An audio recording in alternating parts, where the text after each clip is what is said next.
Hey you, and welcome. My name is Mike, and in this old video, we are going to a place in Wisconsin called Barron, which, in the depths of winter, which a lot of the story is set in, it fits.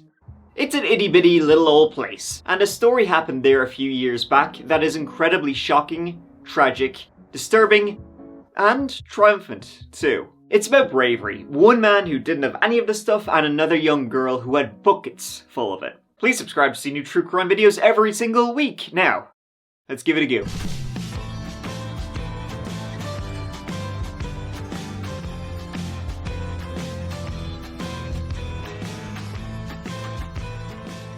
So the town of Barron, what's all that about? I hear you barking, big dog. Barron is a place that is absolutely downtown, middle of nowhere, Wisconsin. The approximately 3,500 people who call it home are surrounded by endless farmland, far as the eye can see. It's dense suburban, but then outside the town, it's anything but. But you know what? It's quiet, it's comfy, it's safe. Till it ain't. This story begins on the 15th of October 2018. 2 weeks before Halloween, the leaves are brown and red and yellow. There's a chill in the air, and the ghosts and ghouls are out in force, ready to give you a fright and a laugh while you're sipping your pumpkin spice latte. One family, however, that night got a very real fright. At 12:53 a.m., the Barron County Sheriff's Office, they received a call. It's a little hard to listen to. I'll play it now, just kind of warning. Not much can be heard other than screaming. Barron County 911, where is your husband? Somebody at my farm. Hello?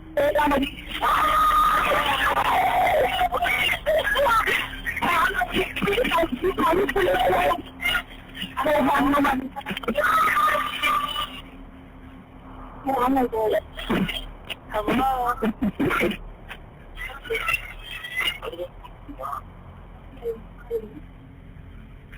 The answers to the 911 dispatcher weren't really responsive, but it seemed that multiple people may be in trouble.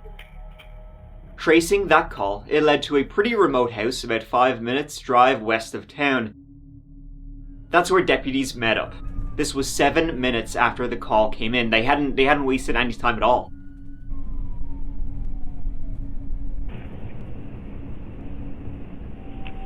Upon pulling in, deputies noticed two cars parked in the driveway, a red pickup and a white SUV. The home itself, absolutely still and quiet. No lights were on outside. It was eerie. On the phone, less than 10 minutes earlier, this distressing screaming. Now, nothing. Go grab the door. I don't know where the door's at. I'm assuming the front door is up there.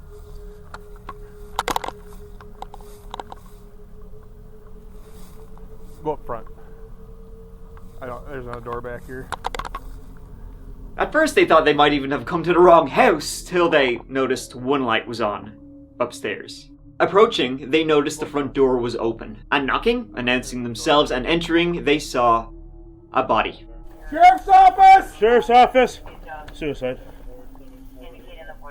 Sheriff's office! You don't know that. There were several voices. Sheriff's office! Who's inside? Watch your asses, John. An adult man lying down near the front door of the house, lying on his back.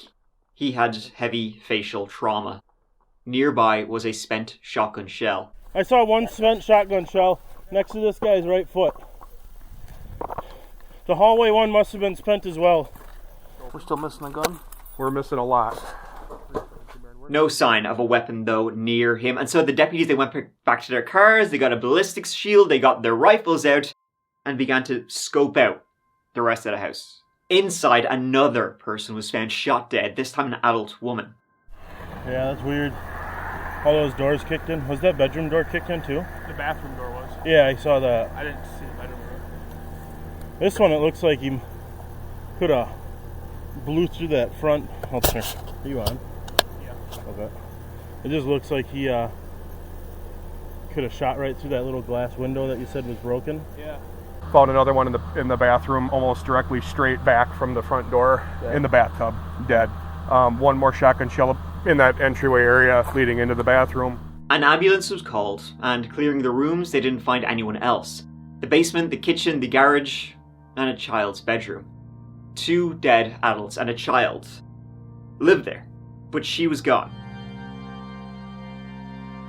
That was the home of the Kloss family, made up of 56-year-old James, his wife, 46-year-old Denise, and their daughter, 13-year-old Jayme Kloss. Both James and Denise were native Wisconsinites, born and raised. In 2018, they'd been married for 15 long years, and it was, by all accounts, an extremely happy marriage. They married in Las Vegas, if you can believe that. And the couple, they both worked at the Jenny O Turkey Store in downtown Wisconsin. It's the biggest employer in town, and hey, listen, if you ask me, no better place to get your gobble gobble. They had worked there for 27 years. Denise was described as the family angel, would do anything for you. It was Denise who had called 911 that night. The call was traced to her cell phone. Whatever had happened in that house had happened fast and violent. Only a few minutes after that screaming, the house was quiet. It's believed that James, checking out something, the intruder bursting in the front door, he had been killed first, shot in the face with a shotgun. They had blown off the lock of the door with that shotgun. James, coming out to investigate the noise, had been shot in the head and killed instantly. Denise had barricaded herself in the bathroom and called the police, but the intruder broke in and shot her dead. And Jayme Kloss, the 13-year-old girl who lived there, was gone. Jayme has been described to those who know her as a sweet and shy 13-year-old who enjoys dancing and sports. She has been missing for a day and a half, and our community is concerned for her safety. Often, someone in the community will have knowledge about a crime and may not realize it. Individuals who commit acts of violence may display changes in their behavior, and individuals around that person may observe those changes. They will recognize the changes and may even question the people about it, but may not realize those changes are the person's involvement in a crime. The individual's usually routine will likely be altered. Such things as missing work, missing scheduled appointments for family and commitments, and they may suddenly leave town. Now this is extremely shocking, tragic, disturbing. There's a lot of different adjectives you can use. With the police, starting from the start, realizing they had no idea what had happened, but needed to get on that. One officer noticed, or one of the sheriff's deputies, he noticed that when he was driving to the Kloss home, as you can see in his dash cam, when they were rushing to the Kloss home, another vehicle was on the road during those early morning hours, going in the opposite direction. They were unsure if this vehicle was related or not, but it would be good to track it down. Unfortunately, the footage was too grainy to get a license plate.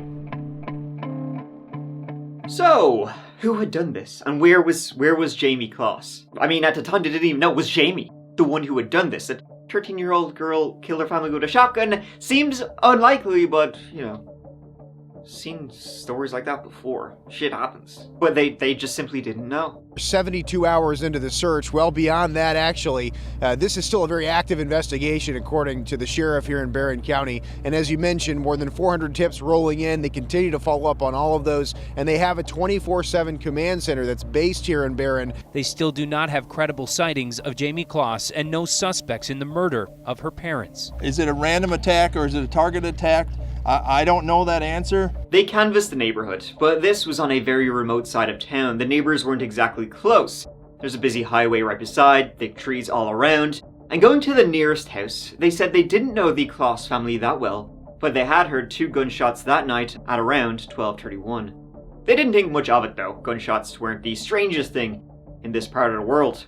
Other than that though, no one in town saw or heard anything. Fear gripped the area, and all anyone could think of was Jayme. Where she was, what had happened, how would they find her? This morning, the search for 13-year-old Jayme Kloss intensifying. The FBI and local investigators now looking into more than 200 tips to try and locate the missing teen. A shy, quiet, soft-spoken girl. Who would take her? Almost everyone in town took part in the searches of the local area. Everyone wanted to do something.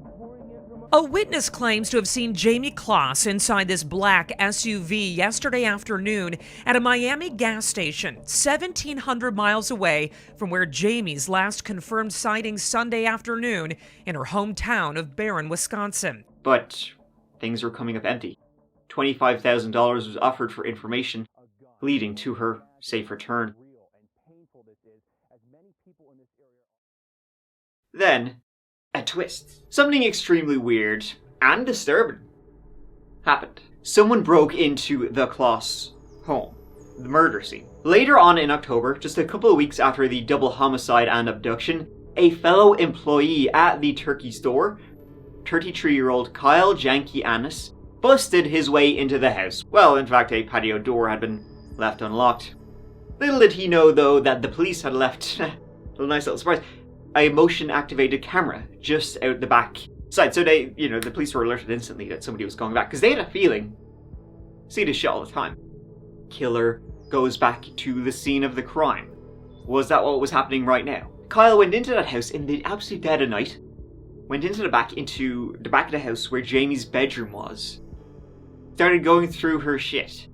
And he stole underwear, tank tops, and a dress. Kyle Janky Annis was arrested at the scene by a sergeant and his canine. He said he broke in and stole these items because he was curious what size Jayme was. I'm sure he was very curious. And you know what, get this, 3 months earlier in the same town, a woman had come home to her trailer, and there she found Kyle Janky fucking jerking at Annis, wearing her teenage daughter's clothes. She came home one day, he was there having a great time wearing her teenage daughter's underwear, lingerie, all that stuff, and so I guess he was, it was his thing. So the police were wondering what was going on here. This sick bastard was questioned. And proceed to check and raise.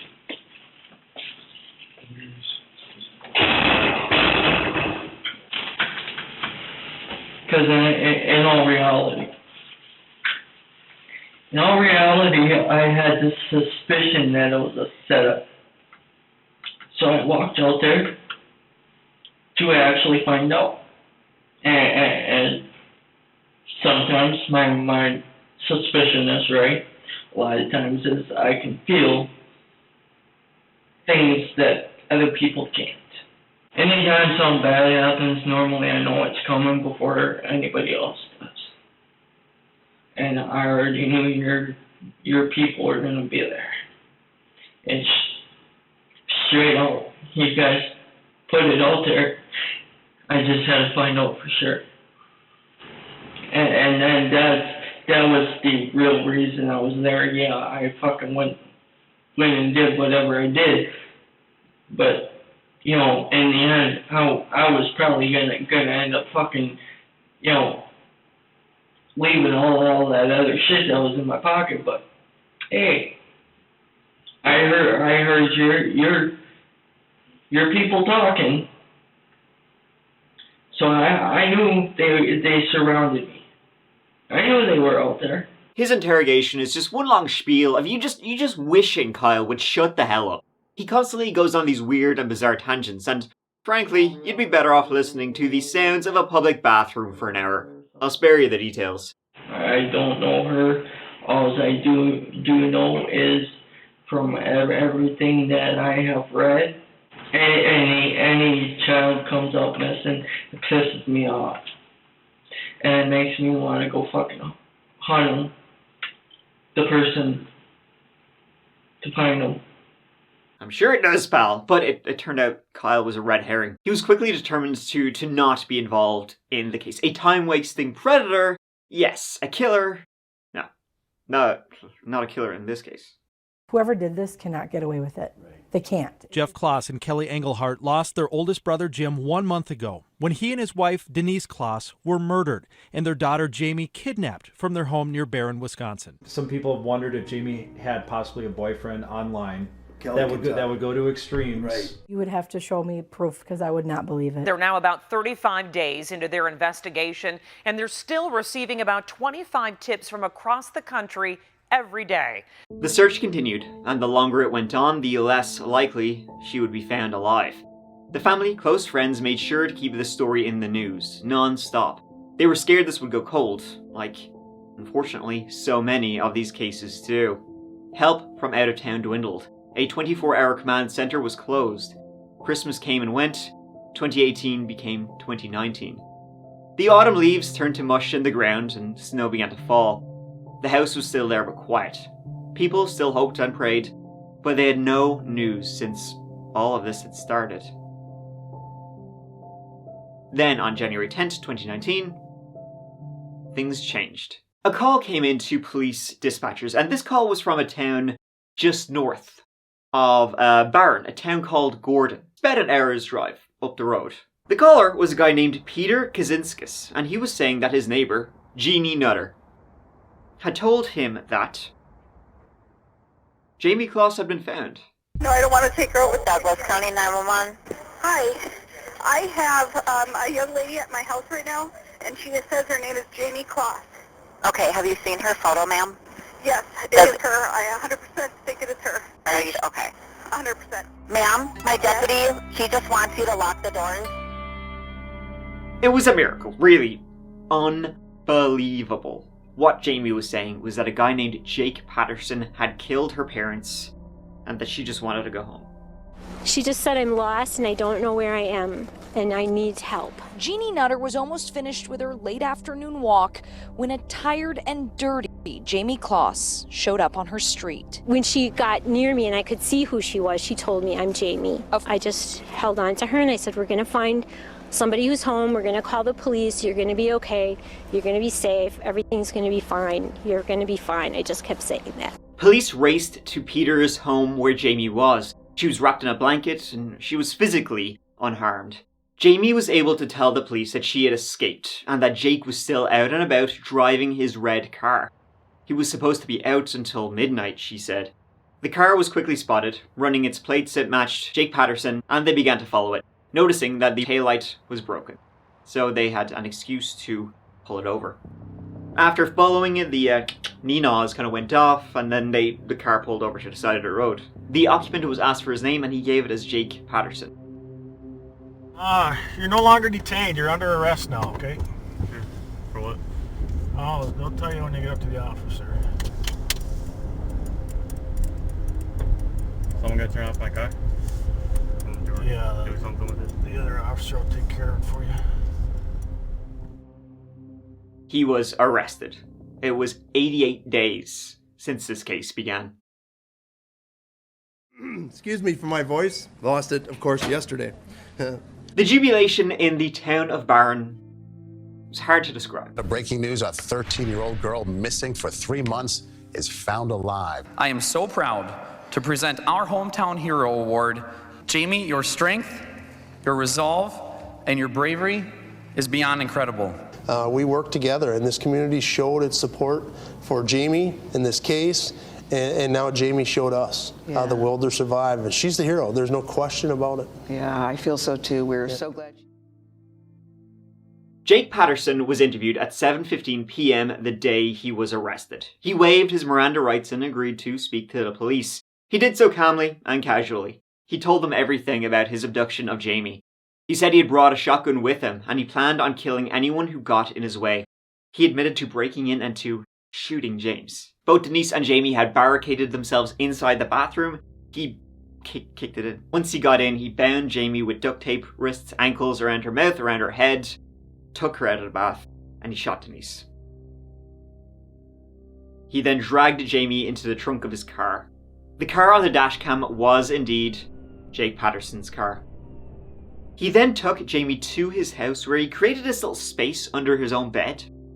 That's where he kept her. He forced Jayme to sleep in there, to stay there essentially all the time. She couldn't see out because he had put plastic around the bed, and she couldn't get out because he had placed barbells there. He also threatened her if she tried to escape. And she was held under his bed for 88 days, which is horrific. And he was telling the police all this. He was like, yeah, you know, when people pop over, I just keep her under the bed, you know, just tell her to kind of be quiet. And yeah, kept her hidden. It's all good. So who the hell is Jake Patterson? Well, this piece of shit, Jake was 21 years of age, from Gordon, Wisconsin. He graduated high school in 2015, not really much to say about him.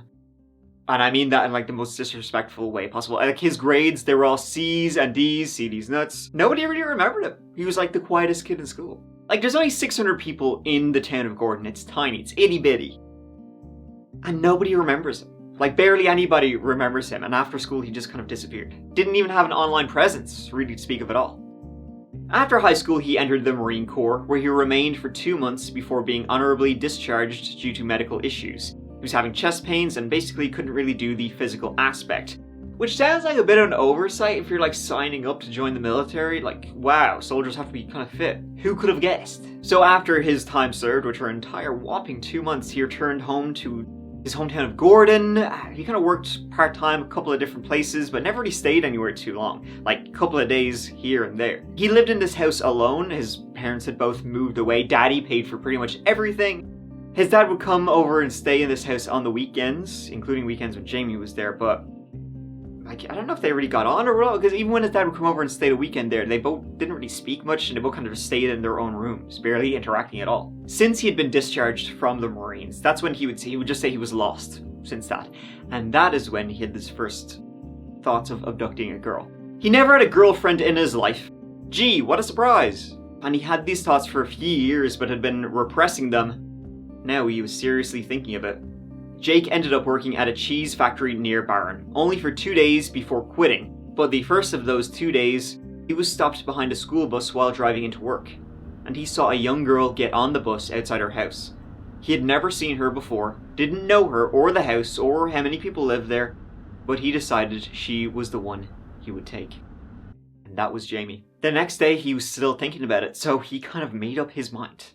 He went to the Walmart, a nearby Walmart, he bought a black balaclava, and then about a week and a half before October 15th, which was the day of, about a week and a half before then, he said he went to the house.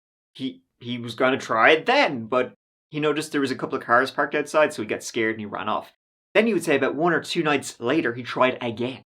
He went back again, but this time he saw lights run in the house, he saw people kind of milling about, so he kind of chicken shitted out of it again, and then he left. It was his third attempt. This third, he did it. He didn't really plan much, he just took his father's shotgun and he went. He slowly rolled the car up, he approached the house quietly. As he was walking up, he actually saw James looking out of the house, looking out a window of the house with a flashlight. So maybe James, the father, heard him. He shouted at James. James either didn't hear him or didn't understand. Came closer to try and speak with him. Jake would say he believed James thought he was a cop. When he got closer, Jake shot him through the door and killed him instantly. Then he went at it. He would say it took him between 10 and 15 attempts of kicking and shouldering that bathroom door to get into the bathroom where Denise was calling 911 and Jayme was in there with her. He tried to get Denise to tie up Jayme, but she was frozen in fear, so he did it. He lifted Jayme out and then he killed Denise. Then he kept her under his bed. He said for the first week she didn't eat or drink and she was crying most of the time. Then later he let her watch TV, they played board games, played catch outside. Anytime news reports came on the TV of this, he would say, sorry, and quickly change the channel. Don't want to remind you of the fact that I'm kidnapping you. The day she had escaped, he had been out of the house for a few hours, and I guess this day he didn't put the barbells and stuff, all his weights around his bed as heavily, as neatly as, I don't know, as well as he had before. Jayme managed to move them, and bravely managed to escape, running out of the house in the snow. He returned earlier than she had been expecting and found out she wasn't under the bed. He freaked out, as you can imagine. He saw footprints outside and began driving around looking for her. Within a few minutes, he was arrested. Jake was a real sick bastard who claimed to love Jayme, writing in bubbles of all things, "I'm sorry, Jayme."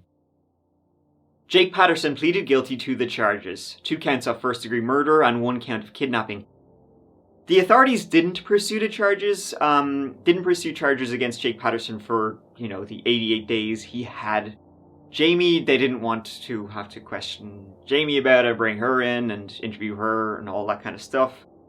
It seemed like he was going to go away for life anyway, so there's kind of no need to do that. It's pretty understandable that they didn't want a 13-year-old girl to have to relive all this. It was on May 24th, 2019, only a few months after he was arrested, that Jake Patterson was sentenced to 2 consecutive life sentences in prison without the possibility of parole, plus an additional 40 years. Judge, this is the statement of Jayme Kloss. Okay. Last October, Jake Patterson took a lot of things that I love away from me. It makes me the most sad that he took away my mom and my dad. I loved my mom and dad very much. And they loved me very much. They did all they could to make me happy and protect me. He took them away from me forever. I felt safe in my home, and I loved my room and all of my belongings. He took all of that too. I don't want to even see my home or my stuff because of the memory of that night.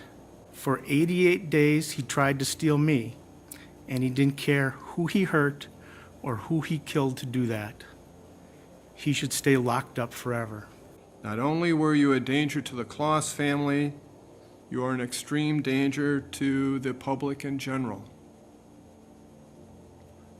There is no doubt in my mind that you are one of the most dangerous men to ever walk on this planet.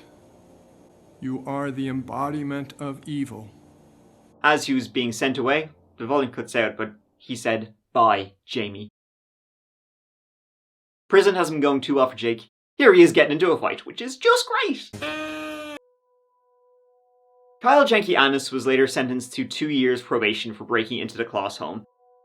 I think he turned out to be mildly insane. In all reality, in all reality, in all reality, in all reality, in all reality, in all reality, in all reality. But he's definitely a creep. This is a story about a real piece of shit, but it's also the story of a hero.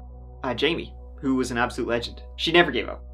And she rescued herself through all of this. Such a young person to be able to do that is incredible. She's a hero, I'm sure the entire town, looks up to her. She went to live with her aunt after all this, and she hasn't really said anything in public since, but by all accounts, she's doing extremely well these days. So can be thankful for that. An extremely tragic and disturbing story, but at least one that has a somewhat happy ending. Thank you so much for watching. It really means a lot to me. This is a story I actually covered a story twice originally, back like in 2018 when this story first happened, and so now that, the dust settled, I want to do a full version of it, so there you go. And yeah, listen, the video will be up in a couple of days. Please check out the That Chapter podcast every Monday for a new wacky and wild story. But you know what? Oh, I think we're talking about, actually don't know, we're always talking about something weird. But you know what? Give it a go. But until then, please take care of each other and yourselves, because I'll see you in a few days. So I love ya. Mike out.